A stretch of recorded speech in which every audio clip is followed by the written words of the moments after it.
my fiancé said. Don't call me your future husband. I nodded. That night, I quietly removed my name from every guest list he'd made. 2 days later, he walked into lunch and froze at what waited on his chair. The envelope on my chair was black leather, embossed gold lettering. Open it, my fiancé said from the podium, grinning into the microphone. I stood there in the Watergate Hotel Ballroom.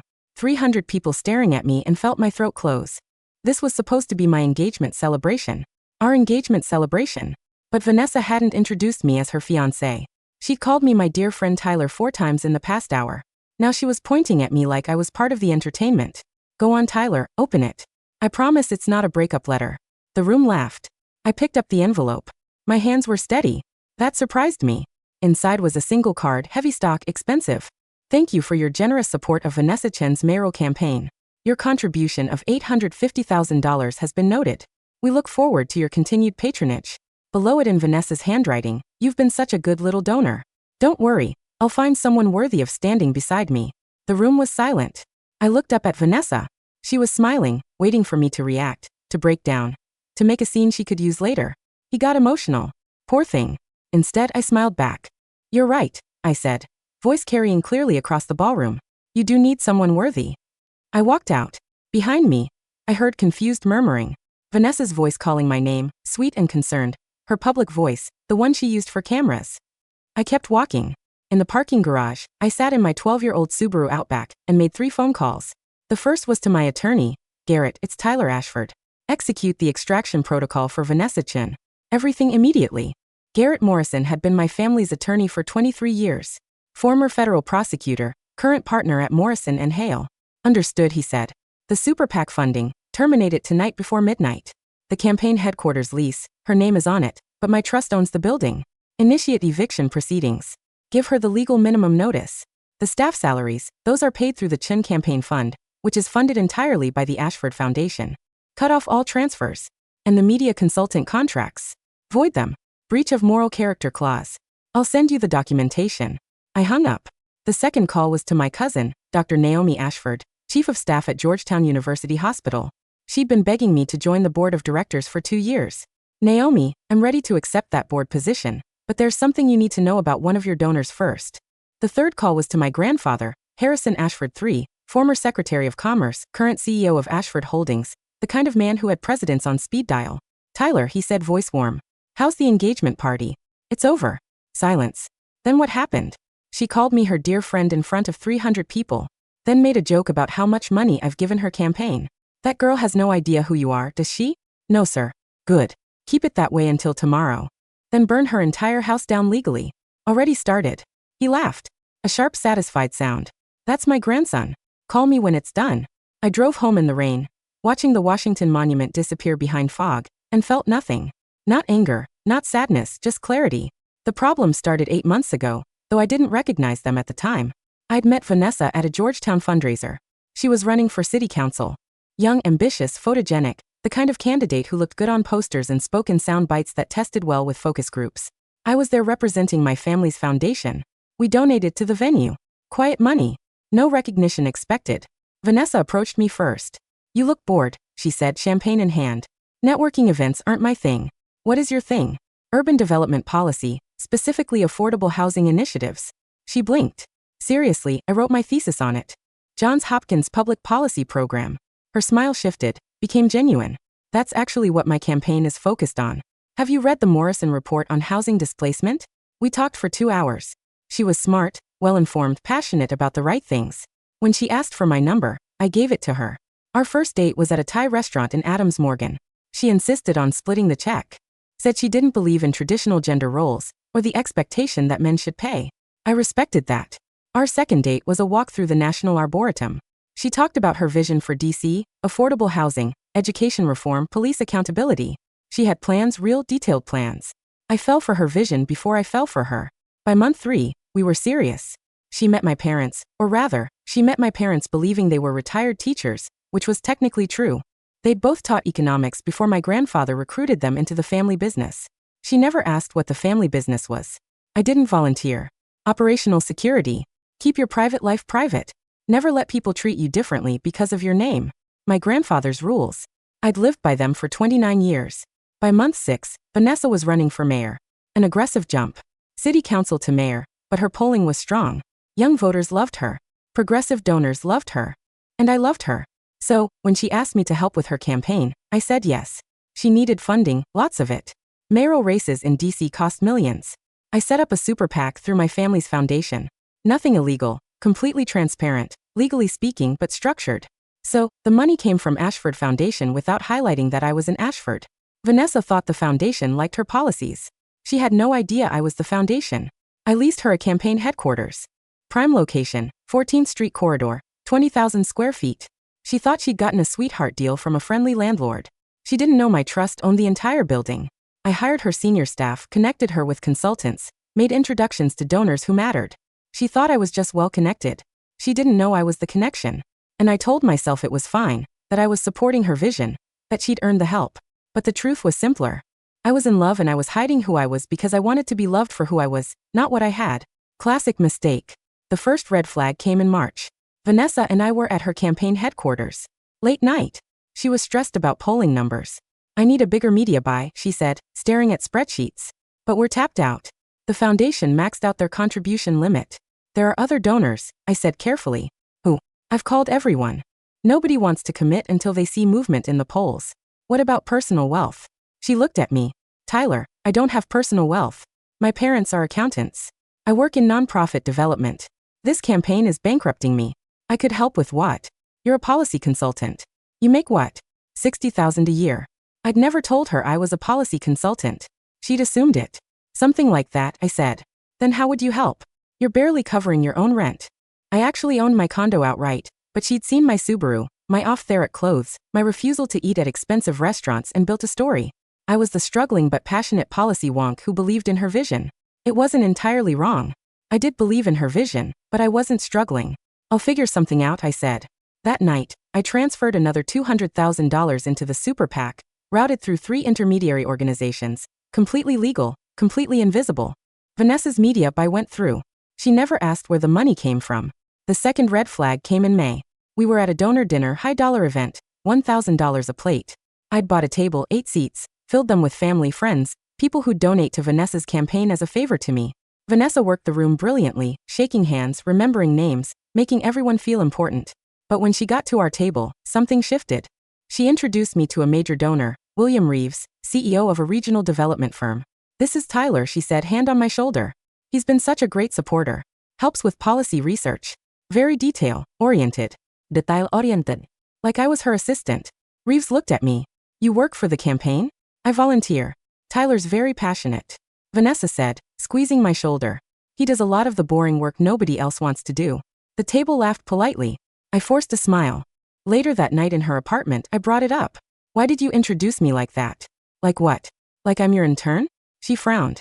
Tyler, you're being sensitive. I was complimenting you. You do help with policy research. You made it sound like that's all I do, isn't it? Vanessa, I'm your fiancé, right? And you're also my policy volunteer. Those aren't mutually exclusive. You didn't introduce me as your fiancé, because it was a donor event. I need them to see me as professional. Serious, not as someone who brings her boyfriend to work functions. We're engaged and that's personal. This was business. She kissed me on the cheek and went to bed. I sat on her couch for 2 hours trying to convince myself she was right, that I was being overly sensitive, that separating personal and professional was smart. But something in my chest had gone cold. The third red flag came in July. Vanessa's campaign was gaining momentum. She'd pulled ahead in 3 polls. Major endorsements were coming in. She was also getting more public attention. News interviews, podcast appearances, magazine profiles. One profile in DC Metro magazine included a photo spread of her authentic life. There were pictures of her apartment, her campaign office, her jogging route. I wasn't in any of the photos. The article mentioned she was focused on her career and not interested in romantic distractions. When I asked her about it, she shrugged. The photographer wanted to include you. I said no. Why? Because it would raise questions. People would want to know who you are, what you do, how we met, and frankly, Tyler, your story isn't interesting enough to help the campaign. My hands went cold. My story. You're a policy consultant. You volunteer for progressive causes. That's great. But it doesn't add anything to my narrative. I'm your fiancé, right? And that's why I'm protecting you from scrutiny. If people started digging into your background, asking questions about your family or your finances or your connections, it could create problems. What kind of problems? The kind where people accuse me of nepotism or favoritism, or being funded by secret money. I almost laughed. Vanessa, you are being funded by secret money. What? The super PAC, the foundation donations, the headquarters lease. Where do you think all of that came from? She stared at me. From people who believe in my vision, right? People, not person. Tyler, what are you saying? I nearly told her everything right there. Nearly explained that I was the Ashford behind Ashford Foundation. That my family's money built half of Northwest DC. That I could make or break her campaign with a single phone call. But something stopped me. Pride, stubbornness, the desperate hope that she'd see me without needing to know my bank balance. Nothing, I said. Forget it. She studied me for a moment, then smiled. You're stressed. The campaign is stressful. I get it. Why don't you take a few days off from volunteering? Recharge. I'll handle things. Take a few days off from supporting the campaign I'd funded, from helping the candidate I'd built. Sure, I said. Good idea. I didn't volunteer for the next week.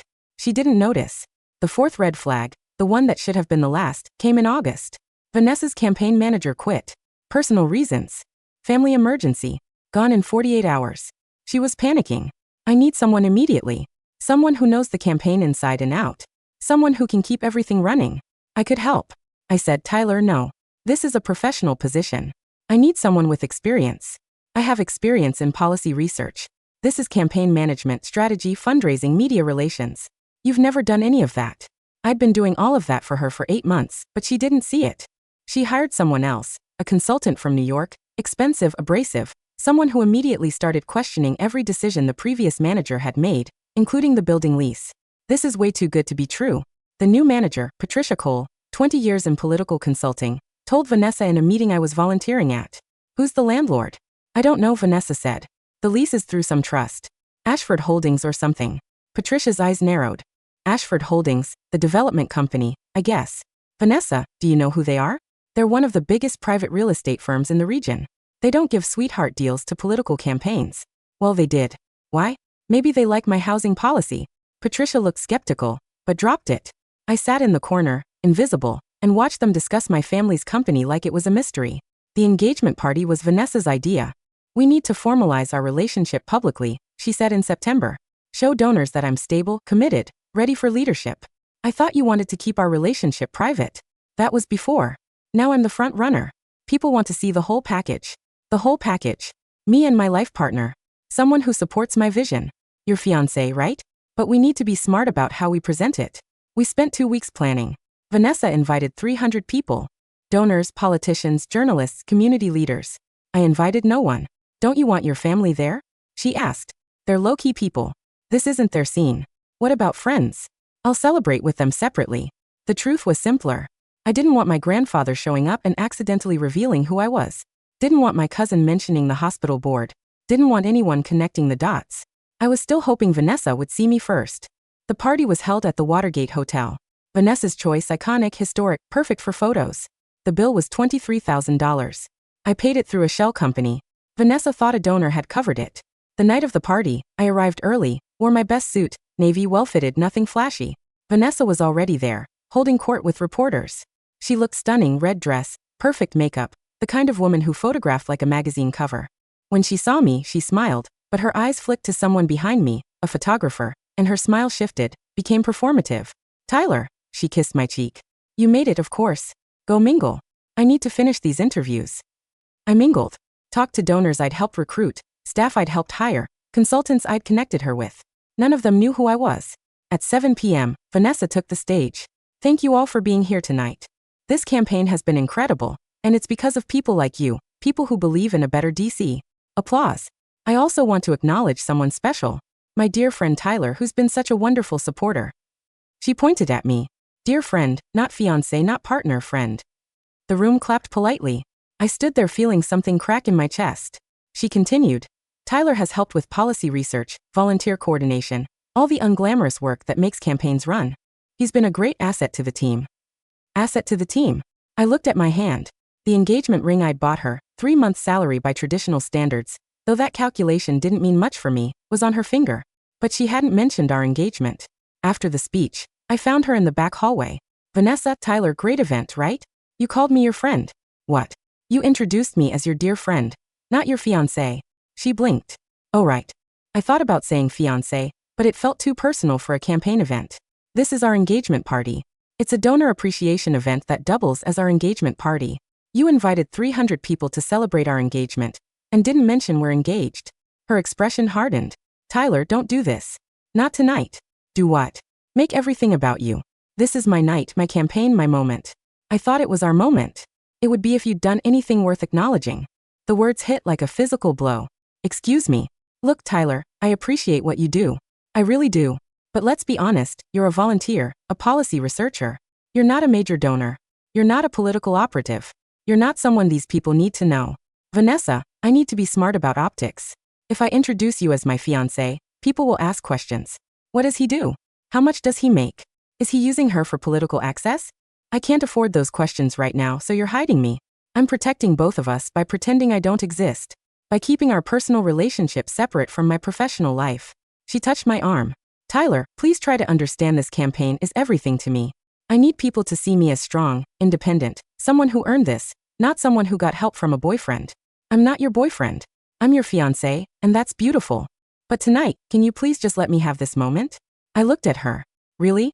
Looked at her and saw someone I didn't recognize. Sure, I said quietly. Have your moment. I walked back into the ballroom. That's when I saw the envelope on my chair, the black leather envelope with the thank you note about my generous donation. And I knew she'd put it there.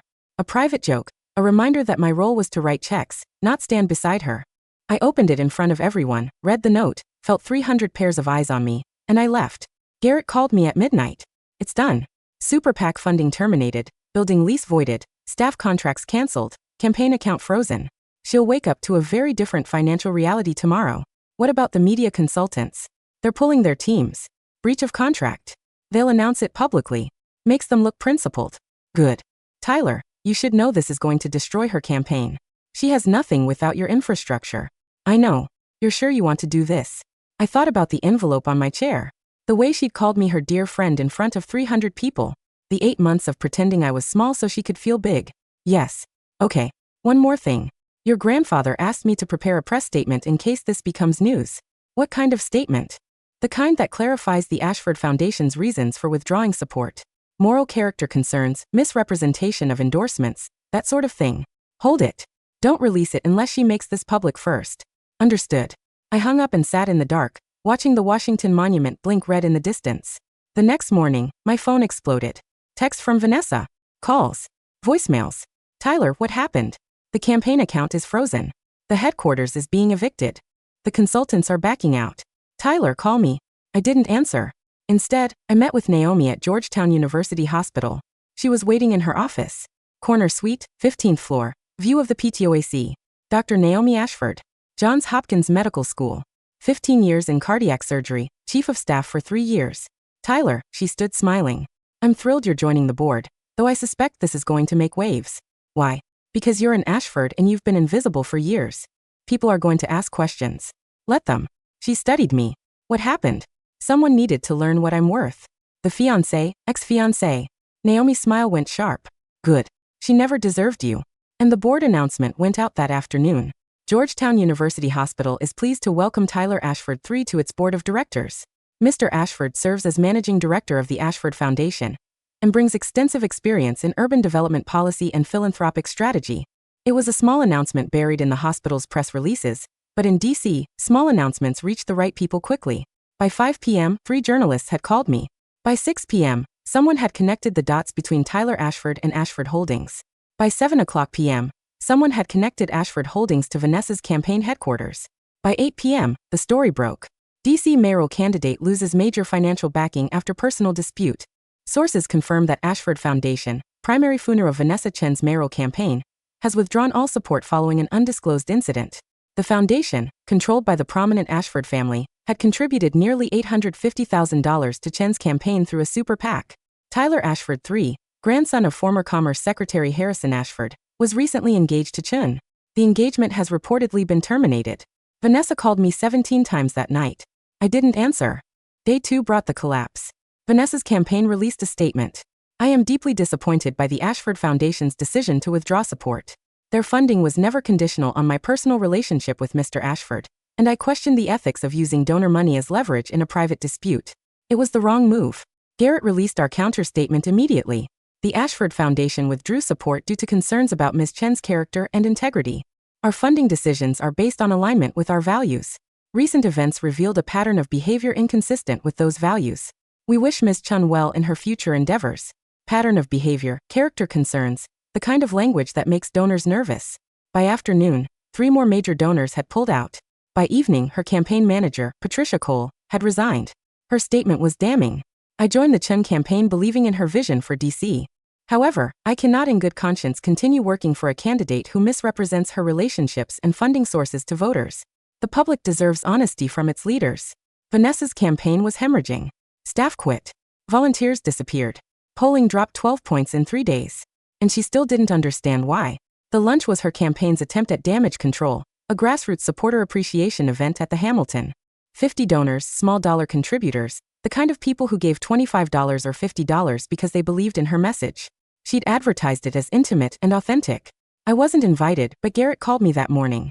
Tyler, something you should know. Vanessa's planning to make a speech at her lunch event today about you. What kind of speech? The kind where she paints herself as the victim. You as the vindictive ex who sabotaged her campaign. She's going to position this as a feminist issue. Powerful man trying to destroy successful woman. My jaw tightened. She's going to lie publicly. Then I need to be there. I was hoping you'd say that. I'll meet you there. Bring David from our litigation team. And Tyler, wear the navy suit, the one you wore to your grandfather's state dinner. Why? Because you need to look like who you actually are. I arrived at the Hamilton at noon. The event was in a private room, glass walls. I could see Vanessa inside smiling and shaking hands with supporters. She looked confident, energized, like she thought this would be her comeback moment. Garrett and David were waiting outside. David Chun, no relation to Vanessa, had been with Morrison and Hale for 8 years. Former DOJ prosecutor, the kind of attorney who made judges nervous. Everything's ready, he said, handing me a black leather folder. Documentation is thorough. We have receipts, wire transfers, lease agreements, communication logs, everything timestamped and notarized. And the other thing, it's handled. I walked into the room, conversation stopped, heads turned. Vanessa was mid-sentence with a donor. She froze when she saw me. I found a seat in the back. Garrett and David flanked me. Vanessa recovered quickly. Her public smile clicked into place. Tyler, what a surprise. I didn't know you were coming. I wasn't invited, but I thought I should hear what you have to say. Her smile flickered. Of course, you're always welcome. She turned back to her supporters, but her movements were less confident. She kept glancing at me. Lunch was served. Salad, salmon, wine. I didn't touch mine. At 12:30, Vanessa stood to speak. Thank you all for being here. These past few days have been difficult. As many of you know, my campaign faced unexpected financial challenges when a major donor withdrew support. Sympathetic murmurs from the crowd. What you might not know is that this donor was my former fiancé, Tyler Ashford. She gestured toward me. Tyler and I had a relationship. I cared about him deeply. But when I chose to keep our personal lives separate from my campaign, when I chose to maintain my independence and my integrity, he used his family's wealth to punish me. The room gasped. He withdrew nearly $1 million in funding. He evicted my campaign from our headquarters. He used his connections to destroy relationships with consultants and media partners. All because I wouldn't let him control me. She was crying now. Actual tears. This is what women face in politics. When we refuse to be controlled, when we insist on our own power, powerful men try to destroy us. Applause. Some people were standing. Vanessa looked at me. Tyler, if you're here to intimidate me, it won't work. I'm not afraid of you or your family's money. I'm going to rebuild this campaign. And I'm going to win because DC deserves a leader who can't be bought or controlled. The room erupted. I waited for the noise to settle. Then I stood. May I respond? Vanessa blinked. This isn't really a debate format. It's not a debate. It's a clarification. I walked to the front of the room. Garrett handed me the black folder. My name is Tyler Ashford Thurer. Many of you might not know me. That was intentional. I prefer to work behind the scenes. Support candidates quietly. Let the work speak for itself. I opened the folder. For 8 months, I supported Vanessa's campaign. Not just financially, but structurally. I leased her the campaign headquarters through my family's trust. I connected her with consultants. I helped develop her policy platform. I introduced her to donors who became major contributors. I pulled out the first document. Here's the wire transfer showing the initial super PAC funding, $200,000. February 14th, I held it up so the room could see. Here's the lease agreement for the campaign headquarters. Ashford Holdings to Chin for Mayor campaign. Below market rate, $14,000 a month for a space worth $40,000. Another document. Here are the consultant contracts: media strategy, digital advertising, opposition research, all paid through the Ashford Foundation, all at my direction. The room was silent now. Vanessa told you I withdrew funding to punish her for maintaining her independence. That's not accurate. I pulled out my phone, called up a photo. This is the envelope I found on my chair at our engagement party. An engagement party she invited 300 people to, but never mentioned we were engaged.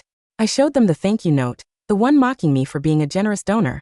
She put this there as a joke, a reminder that my role was to fund her campaign, not stand beside her as her partner. Vanessa's face had gone white.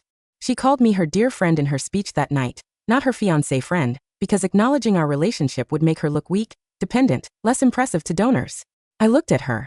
You told me I wasn't interesting enough to help your campaign, that my story wasn't worth telling, that I should stay in the background where I belonged. Tyler, I didn't mean you meant exactly that, and that's fine. You're entitled to your opinion about me, but you're not entitled to my money, my family's connections, or my continued support while you humiliate me publicly. I turned back to the crowd. I didn't withdraw funding to punish Vanessa for being independent. I withdrew funding because she treated me like an ATM while presenting herself as self-made. She built her campaign on my family's infrastructure, while telling voters she'd done it all herself. I pulled out one final document. This is a statement from Patricia Cole, Vanessa's former campaign manager. She resigned because, and I'm quoting here, candidate Chen systematically misrepresented the sources and extent of her campaign funding, creating ethical concerns about transparency and honesty with voters. I set it on the table. So yes, I withdrew my family support. Not because Vanessa refused to be controlled, but because she was dishonest with voters, with donors, with me. Silence. Then someone in the back started clapping slowly at first. Then others joined. Not everyone, but enough. I walked toward the door. Garrett and David followed. Vanessa called after me. Tyler, wait. Please let me explain. I stopped, turned. You've had 8 months to explain, to see me, to introduce me as your fiancé instead of your intern. You made your choice. I made a mistake. You made a lot of mistakes, but the biggest one was thinking I'd stay invisible forever. I walked out of the Hamilton into the bright October sunlight. Behind me, I heard chaos, shouting, crying. Garrett put his hand on my shoulder. Well done. Is it over? Politically, yes. Her campaign is finished, but there's going to be fallout, media coverage, maybe legal action from donors who feel misled. Let them sue. We have documentation for everything. And personally, what do you mean? How do you feel? I thought about it. 8 months of supporting someone who saw me as a tool. 8 months of being small so she could feel big.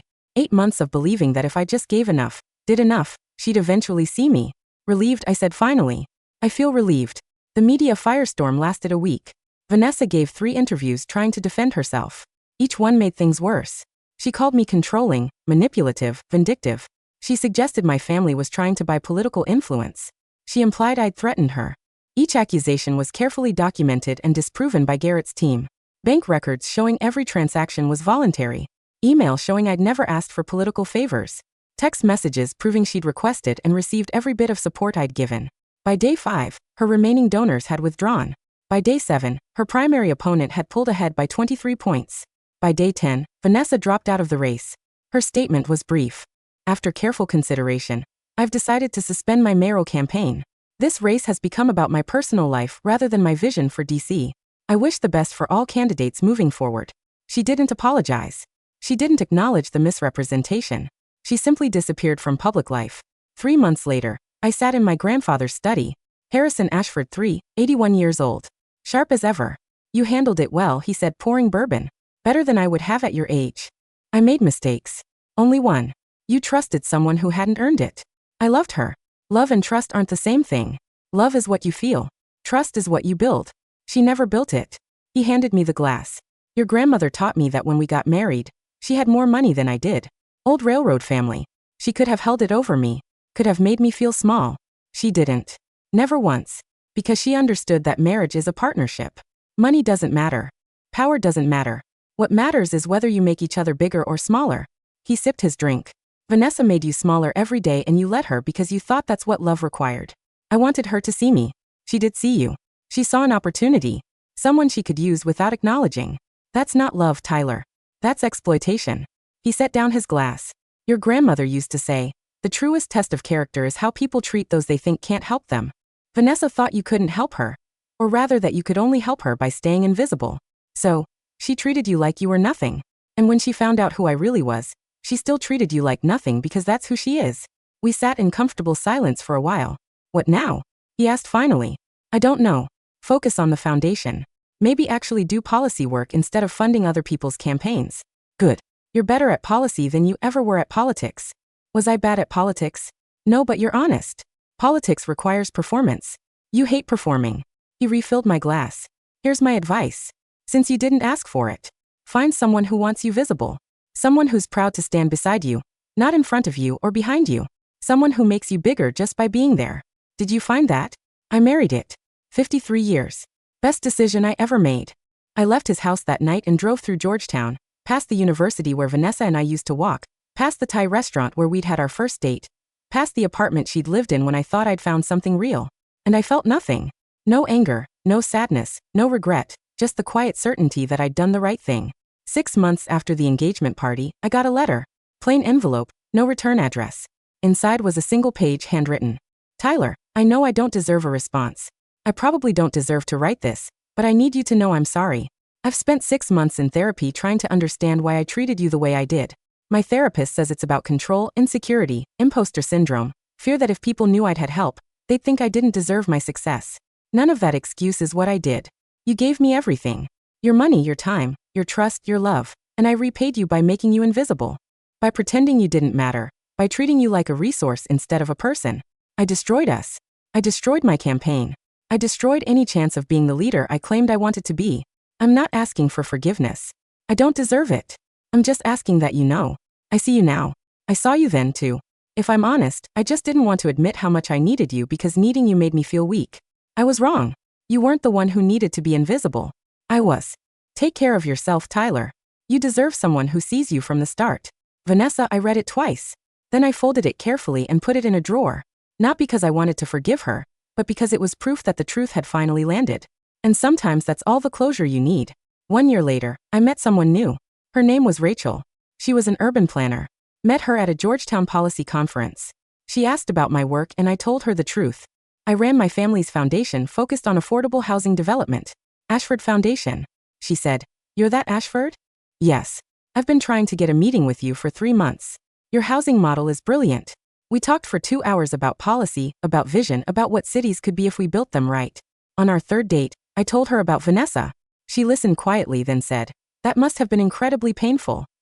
It was. "Do you regret it?" Walking away. "No, I regret taking so long." She smiled. "Good, because I need you to know I don't date invisible people. If we do this, I'm going to brag about you a lot." Obnoxiously, probably. "Is that okay?" I laughed for the first time in months. "Yeah, that's okay.